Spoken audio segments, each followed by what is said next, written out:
My guys that are likely to be traded, Dennis Schroder is the first guy. And you're probably thinking, well, wait a minute, Schroeder's been good for Boston. Signed a 1-year, $5.9 million contract. He's got non-bird rights. The most that Boston can pay him, I believe, is $7 million, right around there.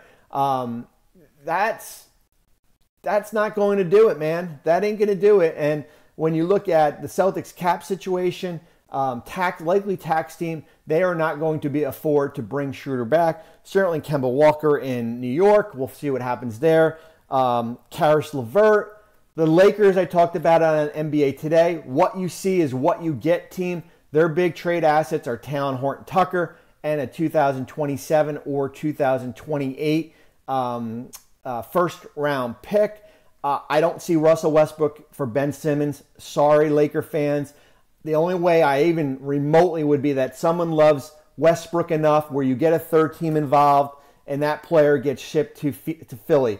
I don't see a Westbrook to Simmons deal at all. I don't want to kill anyone's hopes there. Certainly, if you're the Lakers, there's no harm to pick up the phone and check what it would cost you. And I think their big asset is Horton-Tucker and that first-round pick. They've got 10 minimum guys, right? So that ain't going to do it here. And certainly LeBron and AD are not going away. Karis LeVert, certainly keep an eye on. We mentioned Horton-Tucker as far as players likely to be traded. Dallas is interesting, just finding help for Luka. They've actually played a little bit better defensively with him off the court. They've got a lot of role players out there.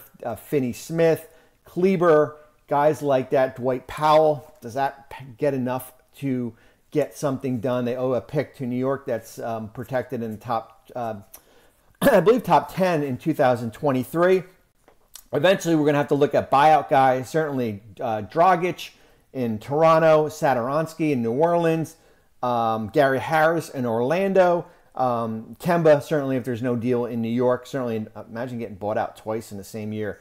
So those are some buyout guys to look at. Another question someone asked me, do I think Brandon Ingram is available in New Orleans? I don't think Ingram is available. Certainly big wings are a priority out there. And unless there's a sweetheart of a deal out there, he played great in that crazy win against OKC. He's had a good year. 6'9" wing.